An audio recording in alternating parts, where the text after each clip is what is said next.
You know how before every single game you like to shower before you put on a clean uniform? Yeah, that's me.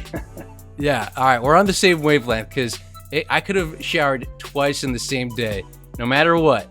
About 10 minutes before hopping on this Zoom, I'm hopping in the shower. It could be my third shower of the day, and I just want to put on that fresh outfit and just feel good. So you do pretty much the same thing when it comes to baseball. For sure. It is like kind of like a superstition. It's not even a superstition. It's just like I don't want to put on a clean uniform on a dirty body. But yeah, like you said, like I could be getting out of the hot tub, so it's not really not that dirty, and I'm still gonna go shower before I go put on my uniform. But it's it's just who I am. I want to feel clean when I get ready to go perform. Dude, there's just something about it, isn't it? Like you said, you just want to feel clean, you want to look good, feel good, and yeah, man. So right now, at the time of this recording, it's a little bit after 9 p.m. And yeah, I probably hopped out the shower at about like 8:45 or so, man. So I'm ready for you, James McCann. Thanks for hopping on. Keep swinging, brother. Yeah, absolutely. I'm glad to be here. So throughout your entire career, man, it was just so much fun doing more research on you. I know I've told you this before, but just based off your social media posts, I'm like, man, I feel like this is who I would be if I were a baseball player. Just like a cool family guy, loves what he does, and just is just like loving and enjoying life. So along again your entire baseball career, so many cool things have happened. And the most recent, at the time of this recording, you got to throw out a first pitch at your alma mater, University of Arkansas, man. That was pretty cool that you got to take the family back there. Yeah, no, we it's kind of a last minute trip, something that we weren't really planning. And I actually looked at my wife, and there's a couple of restaurants there that we love, local spots. One of them's called Sassy's, and one of them's called Catfish Hole. And I said, it's like Monday or Tuesday. I said, hey, you see that last proposal from MLB? And she said, yeah. You think something's gonna get done? I said, nah, not anytime soon. You want to go eat at Catfish Hole or Sassy's? And she said, what do you mean? Well, let's take a weekend trip and go back to Fayetteville, Arkansas. So I reached out to the team and said, hey, since we're not going anywhere for spring training right now, I want to come check out some games. They actually just built a new facility. I said, I want to see a new facility. And they said, well, you got tickets as long as you throw out the first pitch. I said, all right, let's go. So Sassy's right in Arkansas. Everybody, if you go down and visit, definitely hit that spot up. And dude, I saw the Instagram post, man. So awesome delivery on the mound. I thought it was sweet, but I didn't see, and I don't know if anybody else saw where the pitch landed. So was it a strike? It was a strike. A lot of people were nervous. A lot of people said, hey, you better not mess this up. And I'm standing there on the warning track talking to the head coach and the guys that are there, coaching staff that I know. And so you're going to go to the rubber? No, I will not go to the rubber unless it's to meet a pitcher and to talk to him mid-game. I will not go up there. I will stay right below the mound, and I'll throw a nice and easy, just right over the plate. And they said, whatever you do not bounce it. And I threw a strike. There you go. Wait, so who's your boy that you were chirping in the comments? Something about hitting the strike zone or whatever. So there's a photographer. Actually, I think he just got hired as a full-time photographer for the White Sox. His name's Darren Georgia. It's like his first day on the job, and I know there's video footage of it. But he's out there for the first pitch on a game with the White Sox, and I'm down in the bullpen, and I hear the crowd just erupt in laughter. And I look down. Well, I had to go back and watch, but the first pitch, I don't remember if it was a man or a woman, but they held on to the ball so long that they threw it right into his camera. It was like his first day on the job, like wasn't expecting any issues with like the first pitch or anything like that. Well, then the next time out, he's wearing one of my catcher's masks with his camera, and he almost got hit again. So it's just kind of a running joke that anytime he went out there, the first person throughout the first pitch was going to drill him. So that's who I was chirping in the comments. Oh, that's amazing. Talk about a first day at work. Jeez. There's that. And I'm not big into stats. Everybody knows this. And I'm probably not going to bring it up at any other time while we record. But we were talking first pitch. And now this wasn't a pitch or like a last whatever, but this was a last out that you made in Colorado. And I only know this stat because it's on the back of your 2022 Topps baseball card. But in Colorado, as a member of the New York Mets, you ended a game by throwing somebody out at second base. Dude, what a badass way to end a game. That might be one of the coolest ways I've ever ended the game. I've hit walk-off homers. I've been a part of walk-off homers, but walk-off throwout, I've never, I don't think at any level been a part of that, especially in a big spot right there, one of the best base stealers in the game. It was a one-run game. I mean, it's just with Charlie Blackmon hitting, so it's like, man, this is a big spot right here. They get a guy in run in scoring position, and bang bang, perfect tag by Lindor. Everything kind of come together in that one moment. It is pretty sweet.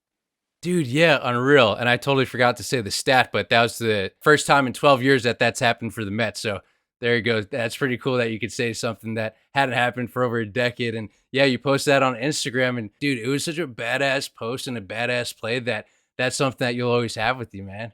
Yeah, no, that's definitely a highlight of the season, like of my career. Like I said, I've had walk-off homers. I mean, they're obviously they're cool. I'm not going to say they're not, but you just don't see walk-off throwouts. Teams aren't usually trying to run in the ninth inning with two outs. They're playing for just playing a little safer. So you just don't see that happen very often. Being a part of it, it was, like I said, it was just a sweet moment. Dude, I'm huge on like the dopamine hits, right? Does that hit any different than anything else that you have ever done, whether it's like a great meal that you just cooked or like a home run? Yeah, man. I mean, throwing a guy out is like hitting a home run for me. I mean, homers are cool. Like, don't get me wrong. I think homers are phenomenal. But throwing a guy out, like, it's just there's just something about it that's like, man, you're trying to. I don't know. I take it personally. When someone steals a base, it's like, even if the pitcher was really slow to the plate and like I didn't have a chance as a catcher, it's just personal to me. Like, you just took something from me that was mine. So throwing a guy out is like, man, I prevented you from doing harm to my personal psyche, if that makes sense. Oh, for sure, man. I love that. And we're only so far talking about a couple of things that have happened to you that have been so cool. And we're going to talk about that more for sure. And I think when people learn this about you, if they don't know it already, they'll have even more respect for you. So there's a reason why on your baseball card that you signed Mark 1027, which you've shared it before. I know in other interviews, and I know the story, but maybe some of the listeners or the viewers don't. So the reasoning behind the Mark 1027 on your baseball card whenever you sign, can Yeah. you just share with us? So faith is really important to me. I'm a big believer, and I think that God has given me this platform for a reason. It's my job to share my personal story, and my story actually starts. My parents had a child before me, and had made it all the way to term, and the child died within a couple of days of being born. So my mom was forced to have a stillbirth. The doctors told them that they could try again as soon as they felt ready, but the chances are it would be a while because of just the trauma that my mom had been through. And they almost immediately got pregnant with me, and so much so that my due date was the exact day, 1 year anniversary of the stillbirth of their first child, who they named Timothy. So my due date was actually the 1 year anniversary of Timothy. But 13 weeks into the pregnancy, my mom developed a hole in her amniotic sac, and the doctors gave me a 1 in 4 chance of surviving, and guaranteed my parents that I'd have something physically or mentally wrong with me. So I don't want to say they advised them to abort, but they knew, or they knowing their past, they said, hey, if you want to try again, there are options for you. My parents said, no, we're putting our faith in God. My mom was bedridden for the next 6 months, and I guess the first thing she said when she looked at the doctor when I was born is not bad for a 1 in 4 chance. So I choose to write every autograph with Mark 1027, because it says, for Jesus said to them, with man this is impossible, but not with God, for all things are possible with God. And from day one, man has been saying it's impossible, and God is saying, not so, anything's possible with me. Oh man, thank you so much for sharing that. I appreciate the humility and just you opening up about that. Talk about the strength of your parents and just the faith and the belief that they had, and then here you come into the picture, and you obviously turned out very well. And just by you signing your autograph that way, that's a way that it kind of starts this curiosity of somebody like myself, and then just trying to want to find out more about why. And then you open this whole entire world and a conversation of stuff that's good to talk about, hard to talk about, and difficult for sure. But just the fact that you're open to sharing that information, and again, seeing how far you've come, I'm sure a lot of family members are very happy and proud of you. Yeah, yeah, no, it's like I said, I'm a big believer that things happen to people for a certain reason. Sometimes we never understand why, but it's our job to to share and to let people know that they're not alone, because I can guarantee you that my parents' story is not unique. I know that there's people that are going through similar struggles, and uh, it's just that's the beauty of the way our world works. Is especially now, it's a lot easier to get your story out there, and I just believe that I've been given this platform for a reason, and it's my job to share my story, and people that hear it can do what they want with it. Dude, I love it, man. And that's what this is all about. So I'm just so grateful for you hopping on the podcast just to talk about it. And when it comes to your own story and when you started writing it in the baseball world, when did you fall in love with the game? I know that you were a huge Angels fan growing up. You were pumped when they won the World Series, but I guess just take us back to those earliest memories when you're like, man, this is the sport for me. I love this. Man, as long as I knew what it meant to want to be something when you grew up, I've been saying I wanted to be a baseball player. There's pictures of me in a diaper swinging a bat and throwing a ball, and I mean, it was like pulling teeth for my parents to get me into a t-ball league. By the time I was 4, like they were trying to get me in even earlier. My mom says it's because when she was bedroom with me, she watched every Dodgers game.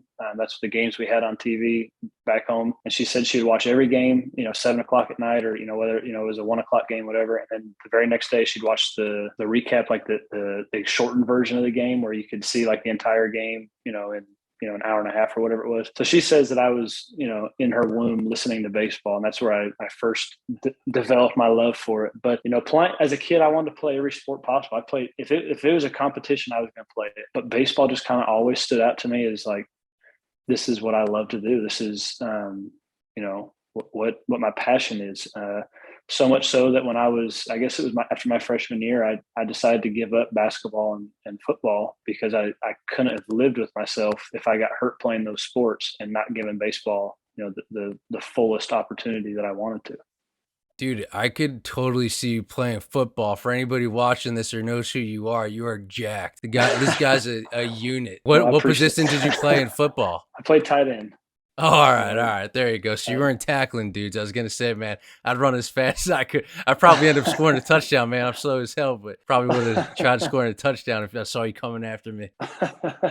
Yeah, no, I love football, and I just love the competition. We could sit down and play, a game of checkers. I'm gonna do everything to beat you. I don't like losing, and that's kind of how I've always been. I mean, I could tell stories. I remember my dad telling me as a kid that I needed to let neighbor kids, win a little bit when we were playing pickup basketball. And I never understood it. And, part of it was that, these kids wouldn't come back and play anymore because I just beat them and they didn't want to play. And, as a kid, I didn't know any better. My dad's trying to coach me up on why no one wants to play. And, it is what it is. You're just handing the L's left and right.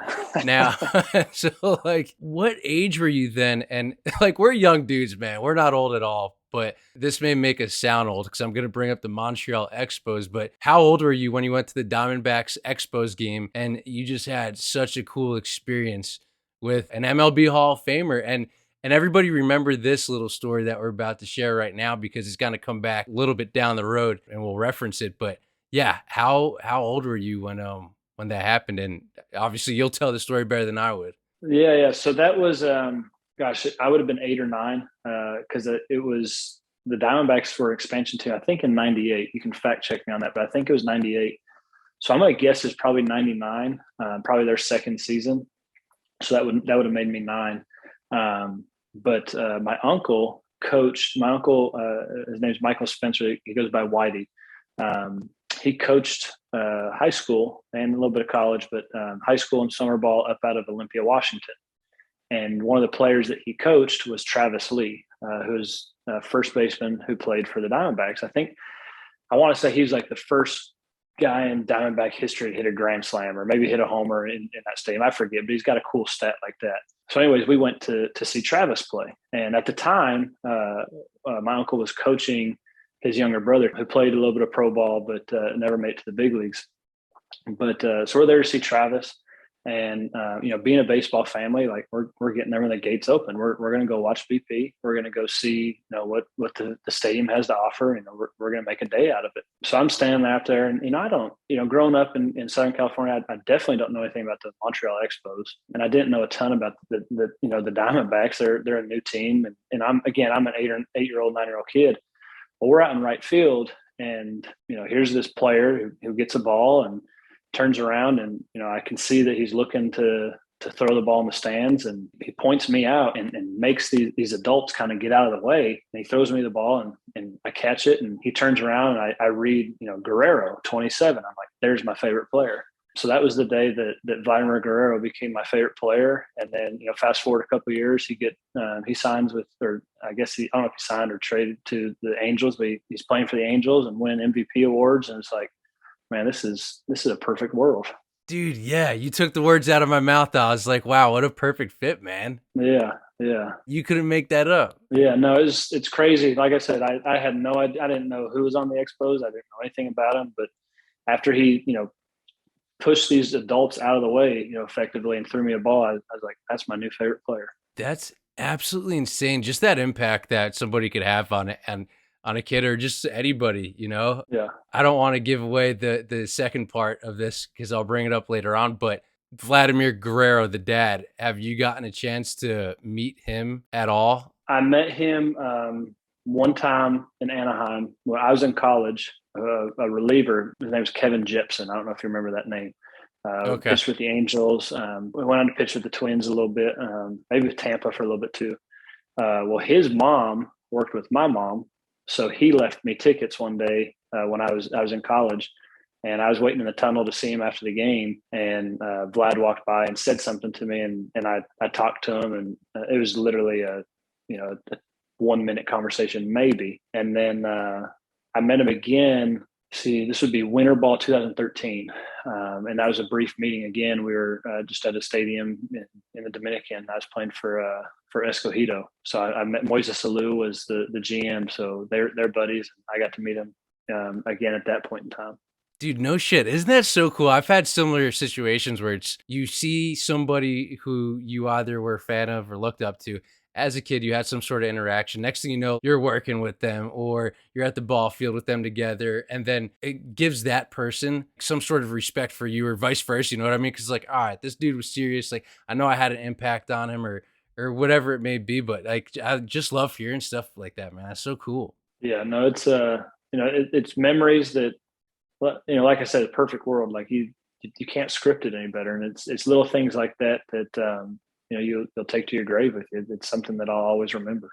Totally. So, did he have any influence on you giving up soda in 5th grade? Because I know you said that this interaction was 8 or 9 years old. So afterwards, around 5th grade, you gave up soda. Man, good for you. That's hard for anybody of any age to do. Yeah, no, I guess that's just kind of who I was as a kid. Like, I don't know, I put my mind to something and I was going to do everything I could to achieve that goal. I wanted to play in the big leagues, and I felt like drinking soda was, not healthy, and I needed to be healthy to make it to that level of playing.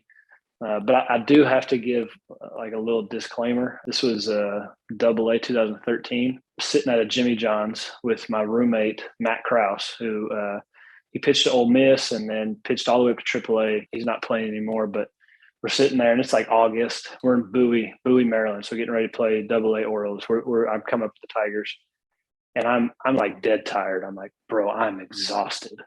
And he's like, why are you so, he's like, why are you so tired? Well, I don't know, man. You're a pitcher. You play once every 5 days. I'm tired. It's August. It's been a grind. And he said, I know you need a Dr. Pepper, because he knew I didn't drink soda.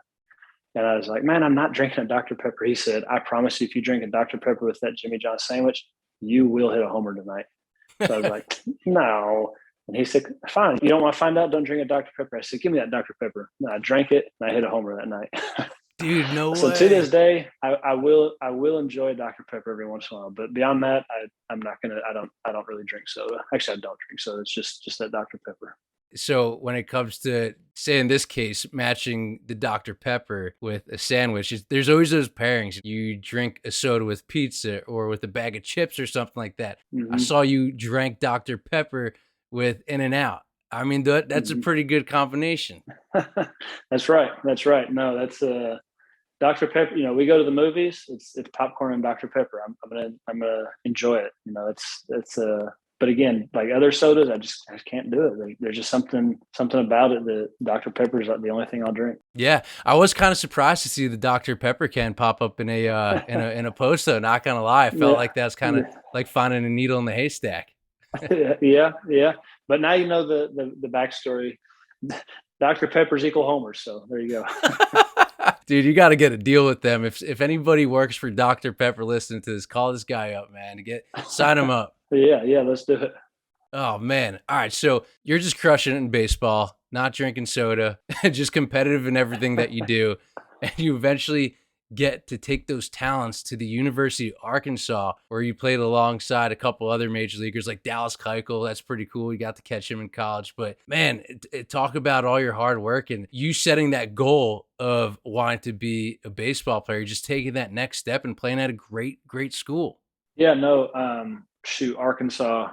There's really not words to describe my experience there. I guess I can start by saying, you know, I grew up in Southern California, Santa Barbara, California. I say this with all respect to everybody in Arkansas and the university. When Coach Van Horn called me to first start recruiting me, it was kind of like, man, I'm not going to Arkansas, but I'll listen you out. You know, I didn't want to burn any bridges. It's just like Arkansas. I don't even know where that is on the map. It's just somewhere, you know, over there.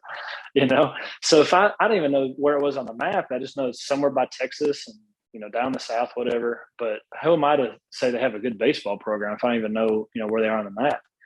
But anyways, I start hearing Coach Van Horn out, and he's telling me about how they average, you know, 8,000 fans a game, and you know that's just a midweek game. Wait till you're playing, you know, LSU on the weekend. You know, telling me that they charter flights everywhere they go, that there's no bus rides, there's no commercial flights. You know, talking about the facilities they have and just, you know, how just everything that goes into being an Arkansas Razorback. And I'm like, wait a second, I need to look this place up. And I start doing my homework and I agreed to go on a recruiting visit. And it was just like, man, there's nowhere else I'm going. This is where I'm going.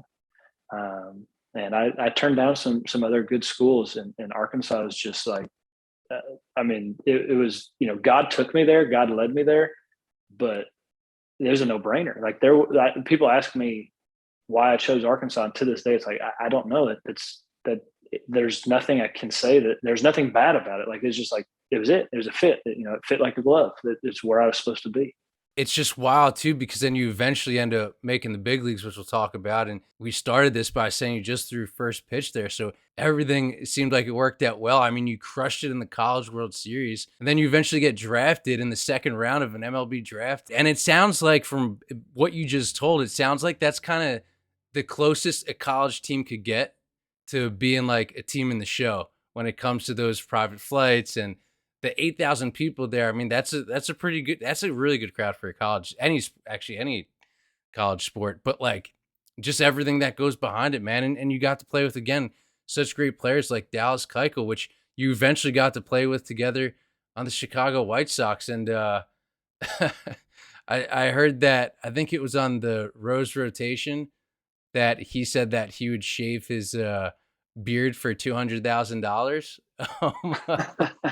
I got a good laugh out of that. I was like, man, because I've seen him before, and we actually did a video together one time where he drew his beard, Dallas Keuchel, because eventually one day he was talking about how he wants to make T-shirts with it on it. But dude, that's cool too, man. Those relationships that you get from playing there. You know, just to kind of touch on Arkansas again, like you say, you know, it's like as close to the show as possible. I mean, their facilities there were good when I was there. Now I would put their facilities up against any big league facility in, you know, across the nation. You know, as far as like seating, obviously they don't have as many, you know, they're not seating 35,000 people, but as far as like the training room, the weight room, the the cages. That they have an indoor infield where you could go do live batting practice inside. That goes about 30 feet into the outfield. I mean, it's ridiculous, and it's one of those things where now if you want to play at the next level, like why would you not want to go to the University of Arkansas? If they're calling your name, why would you not want to go play there? Especially when you start looking at the guys that have played there. You're talking about the Dallas Keuchels. You're talking about Andrew Benintendi. There's guys that Drew Smiley. Myself. There's other guys that have had a cup of coffee. But there's a lot of guys that come out and are high round draft picks and then end up making it to the big leagues. But yeah, Keuchel, man, that we could have a whole podcast just me telling you, just telling you stories about that guy. But the best thing about him is he is a clown 4 out of 5 days. And then on day 5, he's the biggest competitor in the world. Yeah, he's going to make you laugh, and he's going to crack jokes, and he's going to run his mouth, and he's going to be, for lack of a better word, he's going to be a clown. Like he's a guy that's going to help keep the locker room, loose. And then on that 5th day, like it's no messing around. He's ready to go out there and beat up on somebody. Man, so his beard crazy long, obviously doesn't cut it often.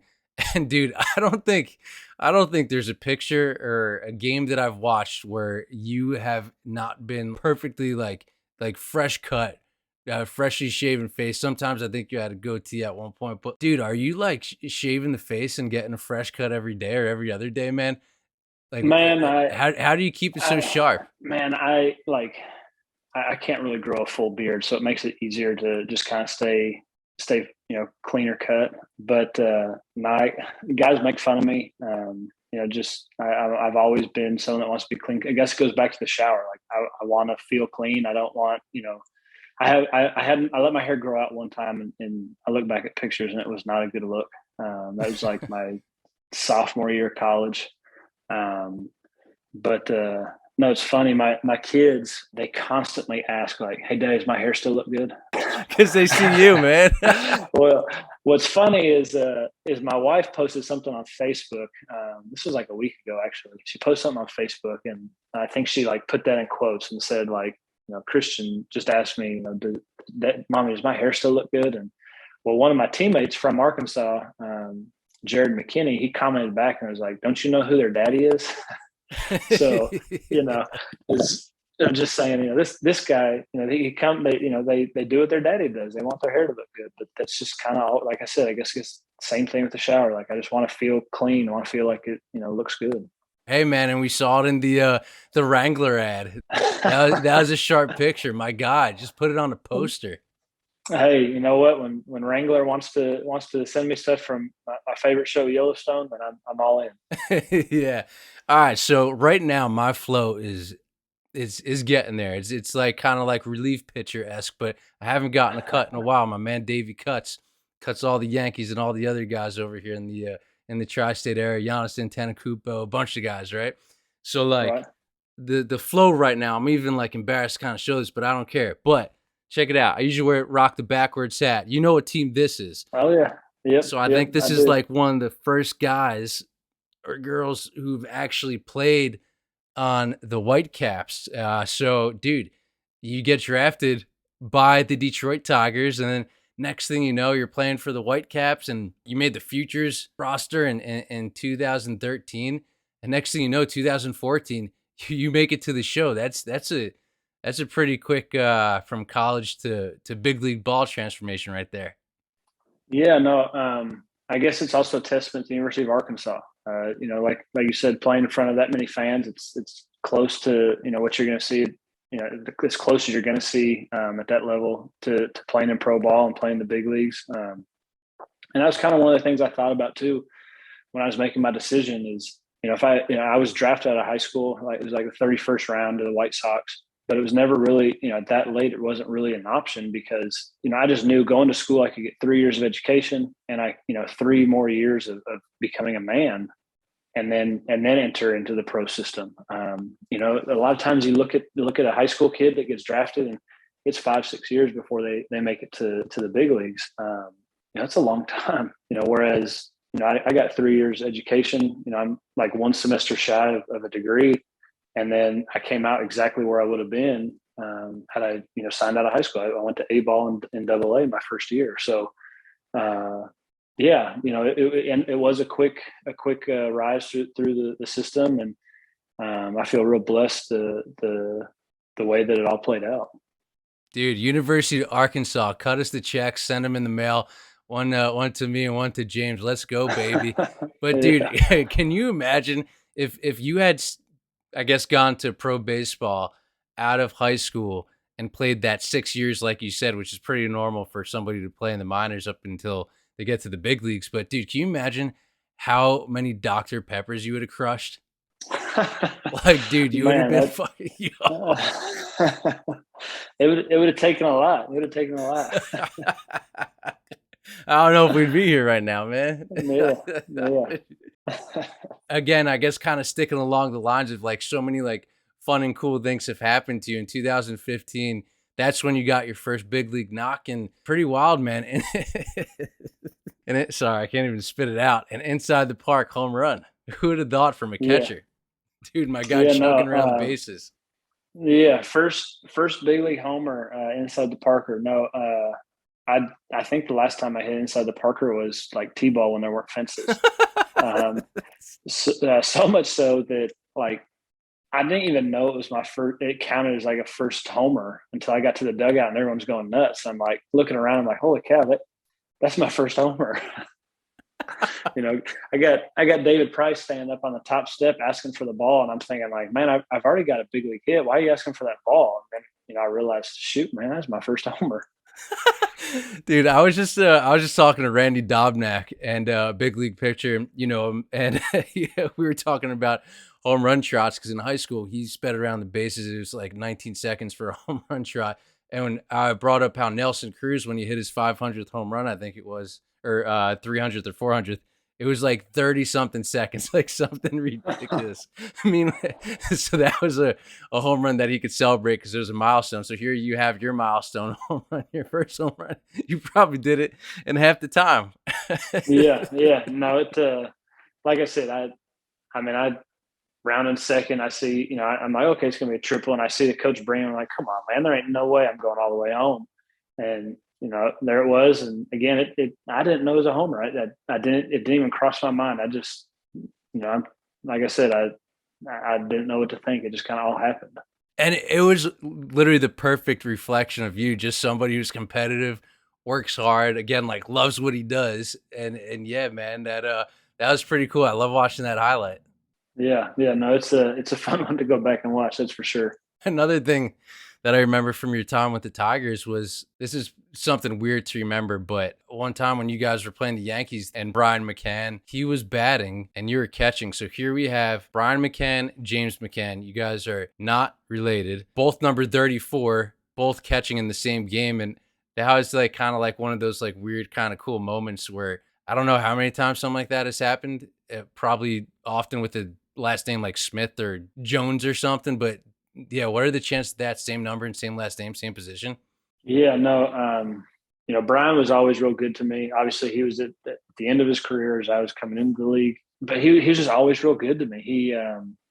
He'd always kind of seek me out and hey, what's up, my brother from another mother, and he's just always you know. And every time I'd be like, man, everywhere I go, I get called Brian. Like clubbies are calling me Brian, like fans are calling me Brian, and he's like, that's funny because everyone calls me James. And I'm thinking like, man, either you're being really nice because no one's calling you James, or two, that's kind of an insult. You're calling this guy that's an all-star that's done what he's done in his career. You're calling him by some rookie's name, like. But no, he was always real gracious, and he was all real good, always real good to me when he played. Yeah, man, that was cool. Did anybody send you any fun pictures or anything like that afterwards? You got it in your man cave or anything like that? That's that could be some cool. Yeah, I need to look up a picture and get him to sign that for me because that'd be pretty neat. I have to find one of those. Dude, big time. I might have to do some digging for that too, help you out there Yeah, and try to get yeah, you a copy. Let's see. So that was like around 2015 when you played against Brian, and then 2017. So let's fast forward to then. Yo, man. All right. Kids in the picture.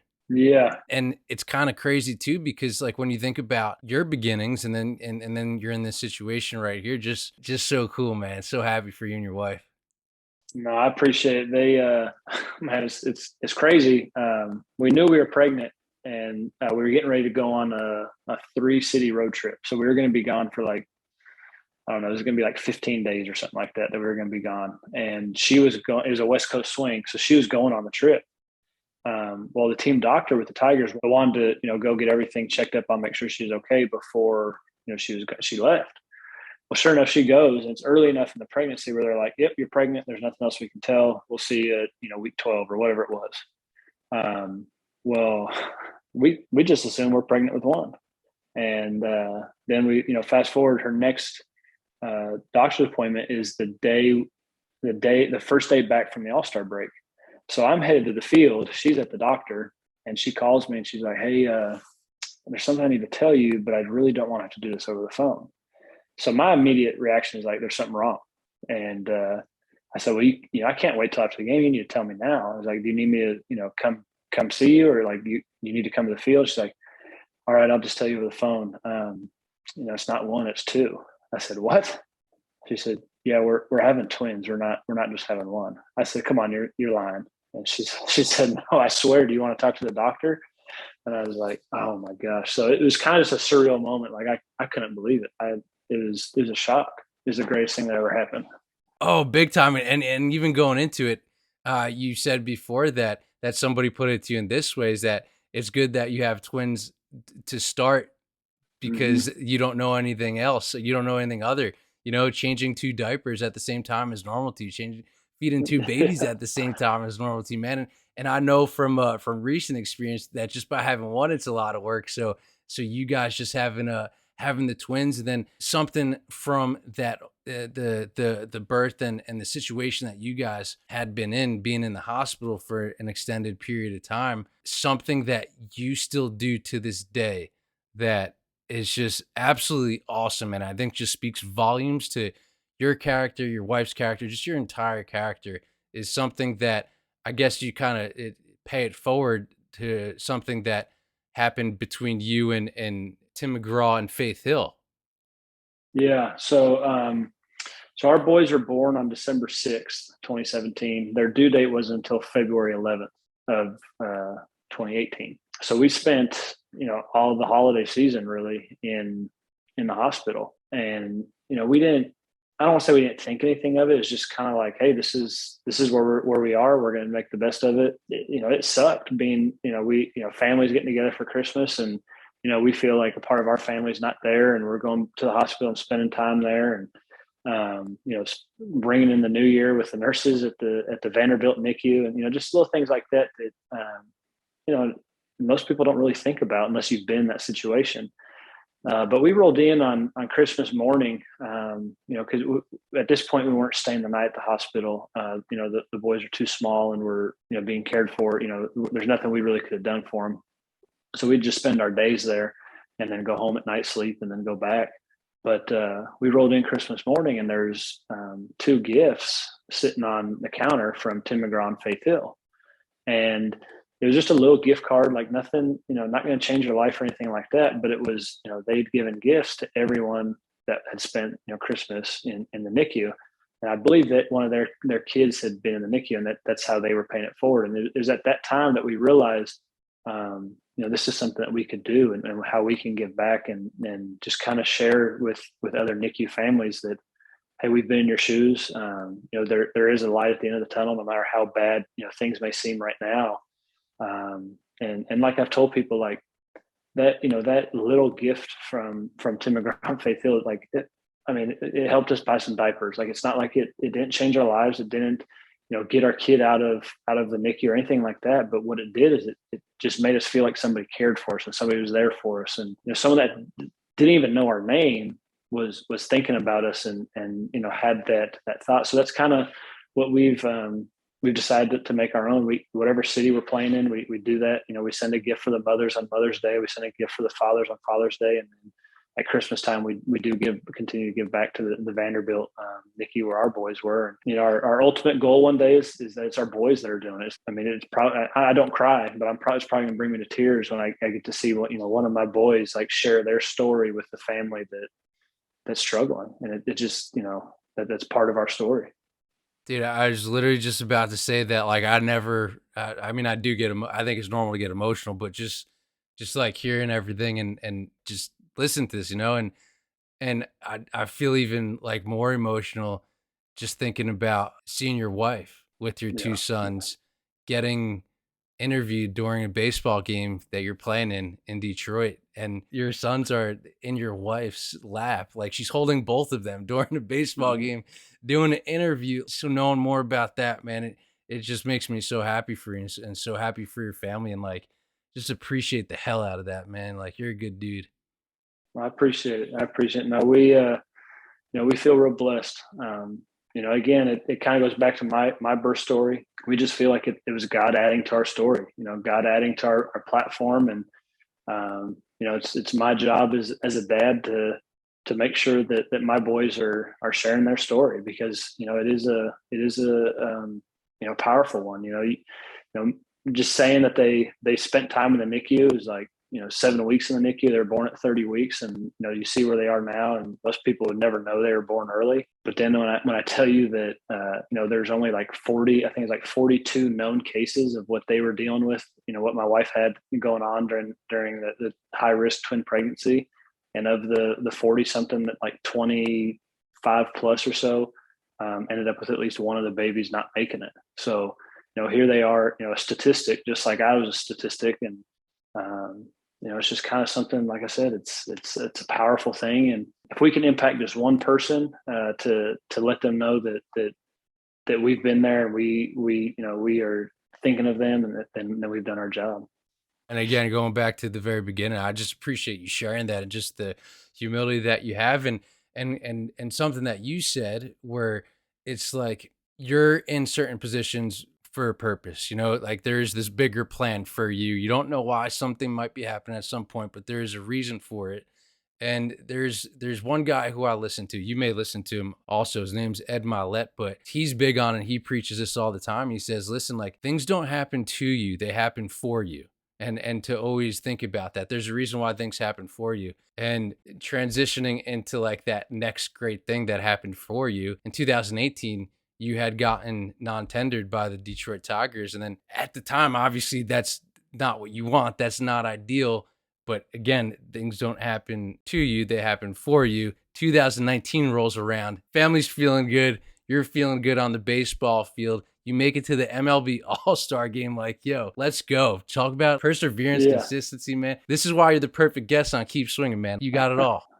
Yeah, it was like you said, non-tender in 2018. Definitely not the way you draw up your career. Definitely not the what you expect to have happen. But like you said, things don't happen to you; they happen for you. I really believe that was, you know, that was God working in my life. In the moment, it was like, man, this is terrible. This sucks. You know, where's my career going to go now? And literally the night that the Tigers non-tendered me, I had multiple phone calls from different teams, and the White Sox was the first team, and they were just kind of, you know, there and on me. And it ended up playing out, you know, perfect. It was, you know, 2019. They wanted to start to come out of their rebuild. So the Tigers are going into a massive rebuild. The White Sox are starting to come out of it. It was like perfect timing with everything. I spent that off season trying to figure out who I was as a player. You know, it was a blessing to come up with the Tigers and play with, you know, Miguel Cabrera and JD Martinez and Victor Martinez and Ian Kinsler and all these great hitters. But it's also a curse in the sense that I'm sitting there watching these guys. And I'm like, oh, I can do that. I can do that. I'm gonna do just like him. And like, man, let's be honest. Like, Miguel Cabrera is a freak. There's only one guy that can hit like Miguel Cabrera. And that's Miguel Cabrera. Like, stop trying to hit like him. Or, you know, same thing with JD Martinez. Like, his thought process doesn't work for me as a hitter. And so that's how I spent that off season. I spent like the first 2 months of the off season watching video and taking notes of like, who is James McCann as a hitter? Who is James McCann as a player? Um, And and what I came to was you know in general just being content with who I was. Like, stop trying to do more, stop trying to be someone that you're not. That, the guy that got to the big leagues in 2014 and first full year of 15, like, he was good enough. So stop trying to be someone that you're not. And that was, taking my base hits to right field, and taking my single, not being afraid to shoot a line drive in the four hole. And then in 2019, I guess really what it was is me staying compact, me staying short, know, not trying to hit the ball 6 rows deep into the right field bleachers, because that's what JD Martinez does, and just trying to take that single the other way. It turned into doubles and homers, and it I just really learned who I was as a hitter. Was that the off season that you had hit in Ben Zobrist's barn? So I hit in Zoe's barn during quarantine, but I was training with Zobrist, and so here in Nashville, I trained with Zobrist and Chase Headley. But that off season, it was really just me and Logan Forsythe. And I tell people, like, where we train, it's a gym called Chadwick's here in Nashville, and right next door is a baseball facility, and they let us use the cages in the morning because the kids are in school, so there's no one there. I tell people we go over there like at 9 o'clock in the morning, and we'd throw whatever, we'd start to hit. Well, we wouldn't take a swing till like 10:15, 10:30. Like, we're sitting there talking about hitting, talking about our swings, talking about, like, he's telling me what, he, at the time he was with the Dodgers.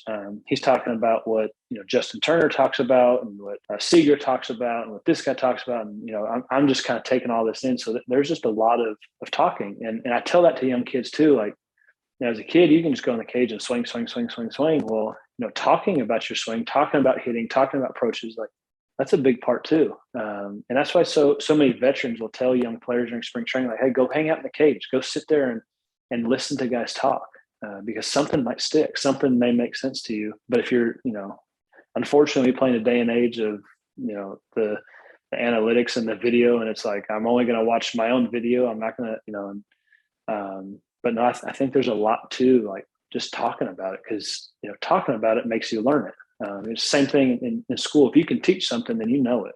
And so the same thing with hitting. If you can talk it, you know what you're trying to do.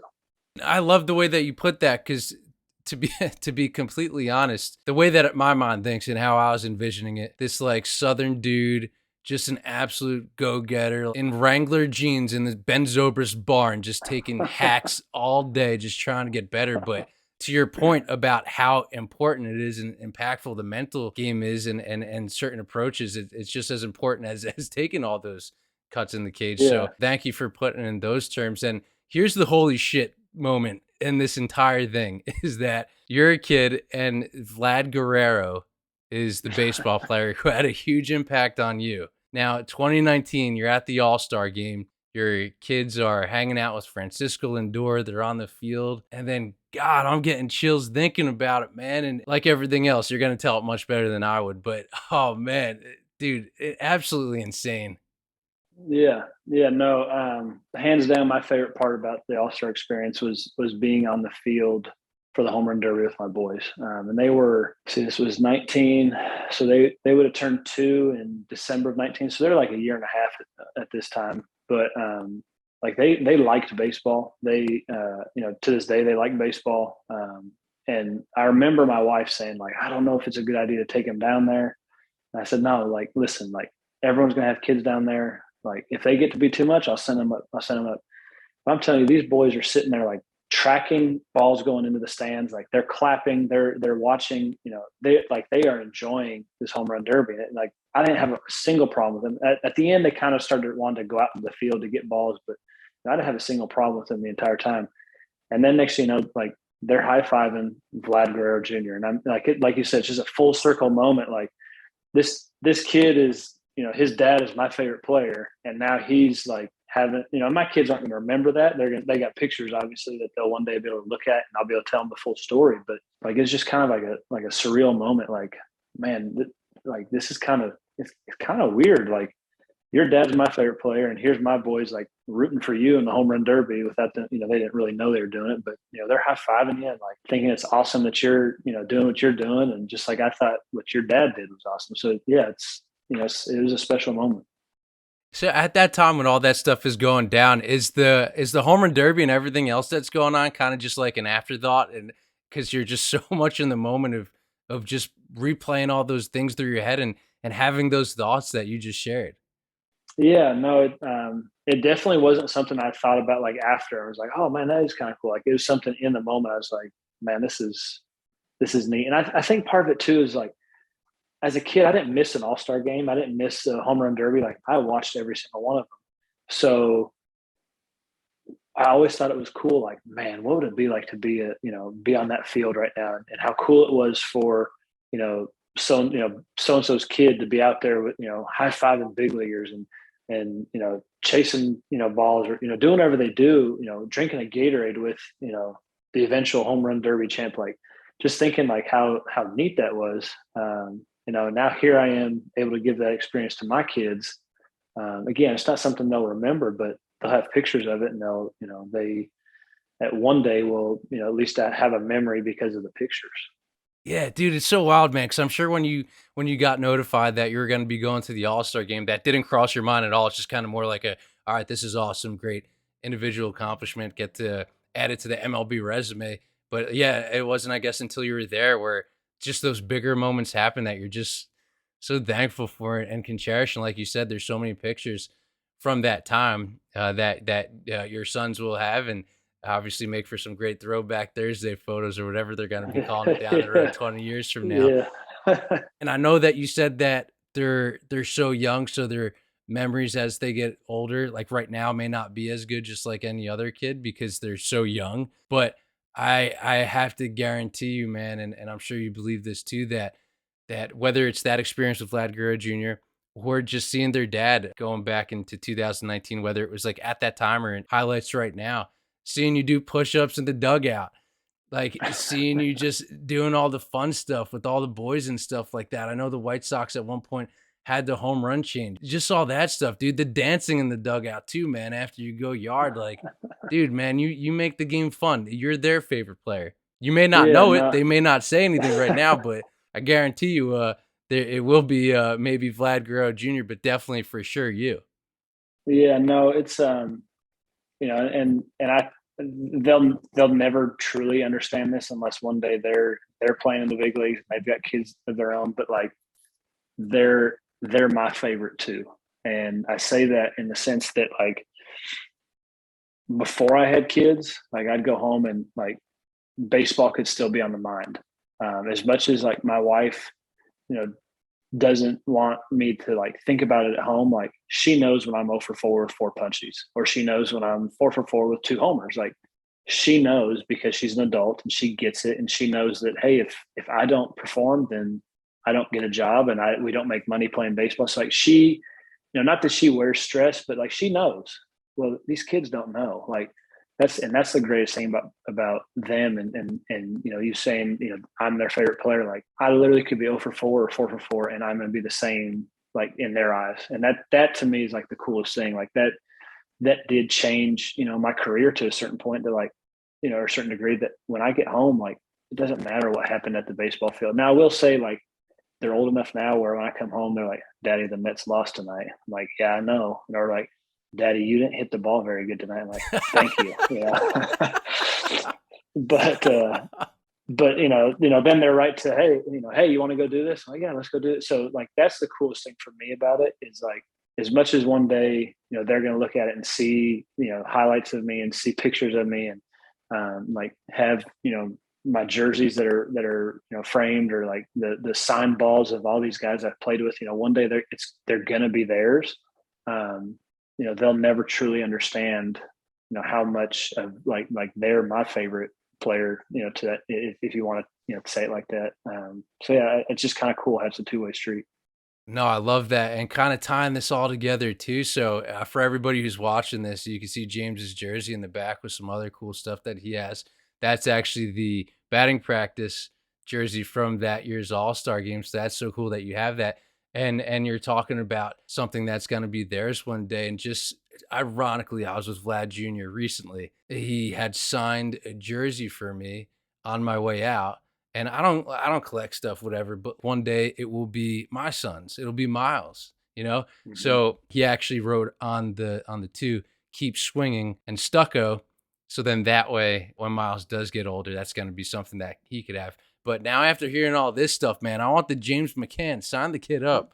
Jeez. Hey, we can do that. Yeah. And I guarantee you, people listening to this, and I know we talked about this before, but something that I love to do and learned as a kid just by having cool experiences with like Frank Robinson. I know I said it before on this podcast and to you, but I had a cool experience with him when I was a kid that changed my whole outlook on everything and is the reason why I do what I do today and why we're doing stuff like this and just those experiences. You never know what it could turn into and just seeing all this, dude, like, man, dude, I'm Yeah, pumped for you, man. Let's go. yeah, Sign the yeah, kids up. yeah, no doubt. No, it's you're talking about experiences and kids having experiences. Like I remember what it feels like to be heartbroken because you're standing there waiting for an autograph and you don't get one. So that's why like I always try and sign for kids. It's tough, because especially now being in the player's shoes, like you could literally spend hours signing autographs after games or leaving the parking lot and sometimes it's like, man, I want to get home to my family, or I've got to go, I got to go pack for this road trip. There's so many other things that you got going on, but just stopping and having that 30-second conversation with a kid, like I'll never know what it means to that child, but like just like you just said, like it may change that kid's life. It may turn him into a baseball fan or turn her into a baseball fan for the rest of her life or his life. And you just never know how much you'll impact someone else, and that's an important part of just being a good person. You never know who you're going to impact. And it all comes around too. I mean, even for yourself, when you had caught Lucas Giolotto's perfect game in 2020, next thing you know, you have an artist who did artwork, designed one of the home plates from the perfect game that you have at yourself that had been gifted to you. Like it just works both ways. You know what I mean? And I honestly believe that because that is the type of person that you are, that you attracted that type of energy and that type of experience for yourself where something from one of your most memorable games as a baseball player, both amateur and professional, you have somebody doing something very cool, using their skills and talents to kind of help you remember that moment. So it goes both ways, man. Yeah, no, it does. You know, people talk about karma. People talk about whatever you want to call it. Like I really do think that it does go both ways. I think what goes around comes around. All those cliche things that your parents teach you and your kid, like as annoying as it is, there's a lot of truth to it. And no, I just like I said, I just try to do my part to be a good person and pass it on to the next person. Yeah, and then I'll say it for you, man. The next thing you know, you're signing a big check, or you're getting cash, you're cashing huge checks and a huge contract, a 4-year deal with the New York Mets, man. It's kind of one of those instances where I'm not saying money is everything, but it shows you and is a good reflection of how much your hard work and your dedication and you just being a good person overall just kind of pays off. And yeah, like you said, karma. It's man, like what more can you ask for? Yeah, no, man, like it goes back to my birth story. Like God's been, protecting me. God's been planting me on my path the way, where He wants me. Santa Barbara, California, to University of Arkansas, to Detroit Tigers, Chicago White Sox, New York Mets. Like the fact that I'm making any money playing a game is a blessing. And then getting a 4-year deal, like yeah, it's just like I don't know, words don't even really describe how thankful, how grateful I am just to have the opportunity to do what I do for a living. It's a neat thing, that's for sure. Dude, let's go. So before we wrap up and go into the bonus content, I want you to shoot out all your social media platforms and before you do shoot out the social media platforms where everybody could go follow you and follow your journey, you have some really cool posts. And one thing that you have done at NHL games that you go to is that you've had a jersey swap with some of the players. It's cool that that you're showing that you're a hockey guy, but I think that what you do with the NHL players with the jersey swaps, I think that's got to go into baseball. I think that would be so cool to see. I think so too, man. I've guys talk about it, and I don't know why. I guess because we see each other 162 times a year. It's like, man, I've already seen you. I don't like. But at NFL, guys are jersey swapping, and like it's such a cool moment. You got 6 photographers there taking pictures while you're swapping jerseys with your boy, and or even if it's like a mentor, someone you've looked up to, and like whatever it may be. But no, I think that'd be so cool. Like MLB, hey, you want to meet behind home plate after the game and swap jerseys? Like, why not? Like, I just think that's, so many guys are collectors, and it just be kind of a neat thing to add to the game of baseball. Yeah, and I know you got the Magic Johnson jersey and signed, and you got the 2 Al Kalines. But yeah, could you just imagine the cool types of moments that can be created that you can share that you'll always have forever, and just kind of just like those mementos that you get to bring home with you, which is the threads that you wore that night. I think that would be so cool, man. And yeah, when I saw that, that was the first thing I thought of. Like, man, if there's anybody to potentially bring this into baseball, I think it could be you.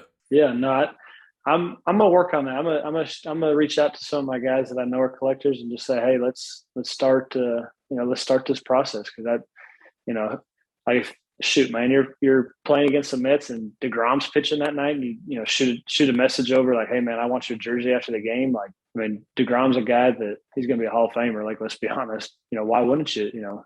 Maybe you get a knockoff from that night, and then you take his jersey from him. Like, that'd be kind of cool, right?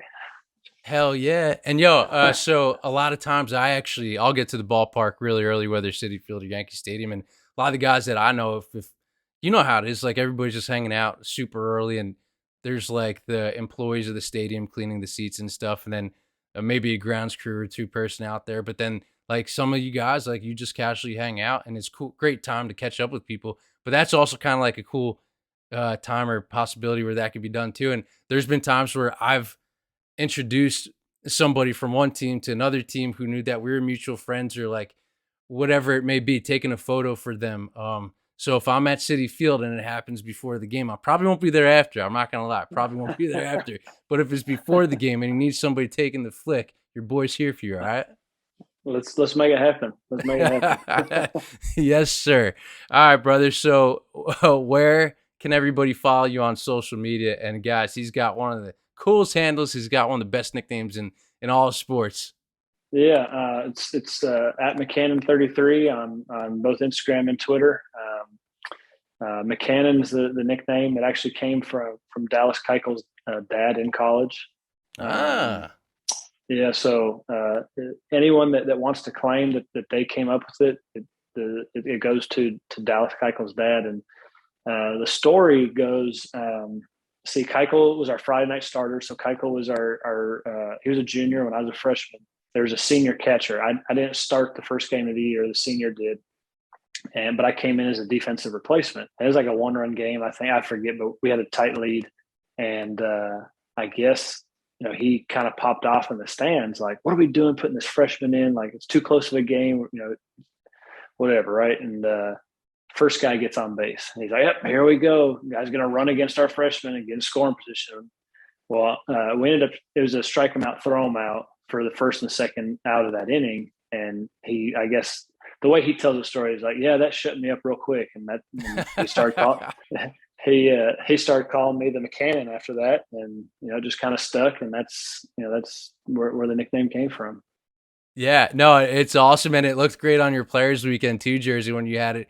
When they first started doing Players Weekend, I remember, I think that was the first time I'd ever tagged you on something on social media, because you had the cool nickname on the back, McCann, the war stick bat, the cool cleats, man. It was pretty cool, and that's a pretty cool story behind it. So you ended us with a cool fun fact, so I appreciate it. James McCann, dude, thank you so much for hopping on. Keep swinging, man. It was awesome. I appreciate you sharing all the stories. And yeah, there's definitely going to be, I'm sure, more people rocking the McCann jersey and name on their back. So, dude, seriously, man, thank you. I really do appreciate your time. This was awesome.